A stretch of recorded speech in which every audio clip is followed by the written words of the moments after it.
नगरपालिकेच्या निवडणुका झाल्या त्यानंतर असा अंदाज होता की जिल्हा परिषदच्या होतील आणि त्यानंतर महानगरपालिकेत होतील.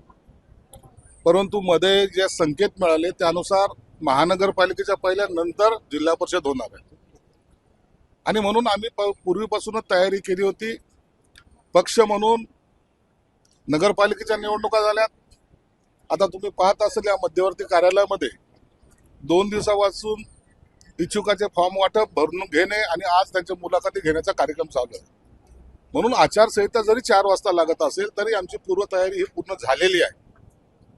आता तो जो काही प्रोग्राम असेल आचारसंहितेचा त्यानुसारच लवकरात लवकर माहितीची बोलणी करायचा आमचा मानस आहे.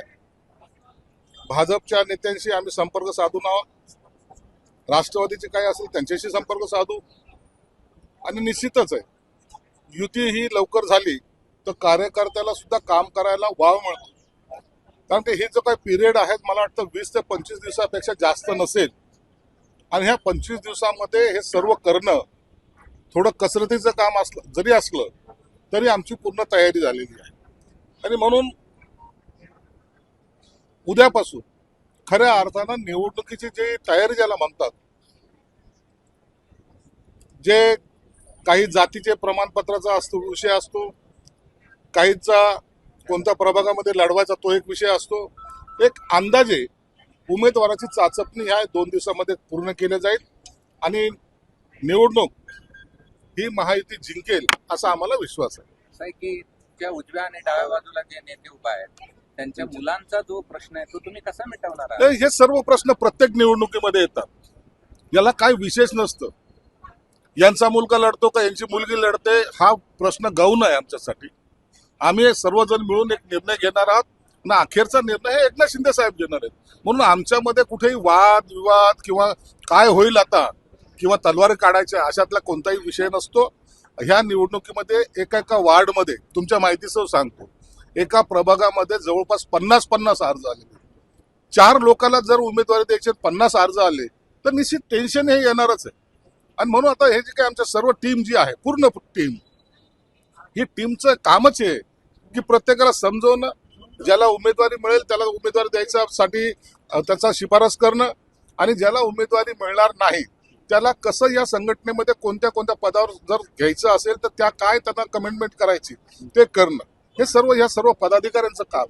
म्हणून जॉईंटली ही निवडणूक शिवसेना हे आमच्या सर्व पदाधिकाऱ्याची टीम जॉईंटली ही निवडणूक लढणे आणि जिंकणे हाच आमचा उद्देश आहे. ते काढण्याचा सोल्युशन आधीच काढून ठेवलंय का? नाराजांची सोल्युशन काढण्याचं हे निवडणुकीचं तंत्र मंत्र आहे. निवडणुकीमध्ये नाराजांची संख्या ही असतेच. एकाला मिळालं तर दुसरा नाराज होणारच आहे. ज्याला मिळालं तो फटाके वाजवतो, ज्याला मिळाला नाही तो माझ्यावर अन्याय झाला, हे सर्व प्रकारे घडणारच आहे. आणि म्हणून यांना हे आपले कार्यकर्ते त्यांनी पण काम केलेलं असतं ना. ज्याला उमेदवारी मिळत नाही तोही कामाचा असतो. म्हणून त्याला नाराज करून चालणार नाही तर त्याला बरोबर घेऊन आम्हाला काम करायचं. भाजप असं म्हणतंय की आमची ताकद आता इथे शहरात वाढलेली आहे. पूर्वी शिवसेना मोठा भाऊ होता, आता आम्ही मोठे झालोय असं म्हणताय. हे बघा, कुणाची ताकद किती वाढली कुणाची ताकद किती कमी झाली हे सर्व जनता जनार्दनाच्या हातात असतं. आम्ही त्यांनी म्हणलं म्हणून आम्ही काय म्हणायचं हा आमचा उद्देश मुळीच नाही. आम्ही तर एकच आमचं तंत्र आणि मंत्र आहे की महायुती म्हणून लढा. जनतेने महायुतीला मतदान करायचं ठरवलंय ते त्यांच्या जनतेच्या मताचा आदर करणे आणि महायुतीमध्ये लढणं हाच आमचा ध्येय असतो. 2015च्या निवडणुकीमध्ये शेवटच्या क्षणी जागा वाटपावरूनच एकमेकांच्या विरोधात उभे राहिले होते. आता तर संख्या जास्त आहे दोन्हीकडून. दोन्हीकडे प्रचंड उमेदवारांची. आपण आशा करूया निराशा किंवा निगेटिव्ह बोलणं आम्हाला दोघाही पक्षांना परवडणारं नाहीये. आणि म्हणून आम्ही पॉझिटिव्हली हा विचार करतो की आमची युती होईल. प्रमुख विरोधी कोण आहे तुमच्या समोर मनपा निवडणुकीमध्ये? आमच्याकडे प्रमुख विरोधी असा आम्हाला तरी आता सध्याला दिसत नाही. एमआयएमचा हा एक वेगळा पॅटर्न आहे. एमआयएम हे जातीच्या आधारावर निवडणूक लढते त्यांच्या वार्डापुरतं. ते कुठेही आमच्या मतदारसंघामध्ये किंवा इतर ठिकाणी त्यांचा हस्तक्षेप नसतो, त्यांना घेणं देणं. म्हणून आम्हाला आमचा प्रतिस्पर्धी एमआयएम वगैरे येतं नाहीच आहे. आता उबाटा राहिली काँग्रेस यांच्याबरोबर आमची लढत राहील. निवडणुकीपूर्वी शिवसेनेमध्ये मोठ्या प्रमाणात गटबाजी पाहायला मिळते. काय कसं तोडगा काढणार? प्रत्येक पक्षामध्ये गटबाजी थोडी बहुत असतेच ना. ज्या पक्षामध्ये गटबाजी नसेल तर तो पक्षच अस्तित्वात नाही असं समजायचं. समाजवादी पक्ष पाहिला तुम्ही कधी त्याच्यात गटबाजी दिसली का तुम्हाला? तो पक्षच अस्तित्वात नाही. म्हणून गटबाजी वगैरे हे सगळं चालत असतं. गटबाजीतला एवढं काही तुम्ही महत्व देऊ नका. पक्ष आहे, भांड्याला भांड्या लागणारच. धन्यवाद. धन्यवाद.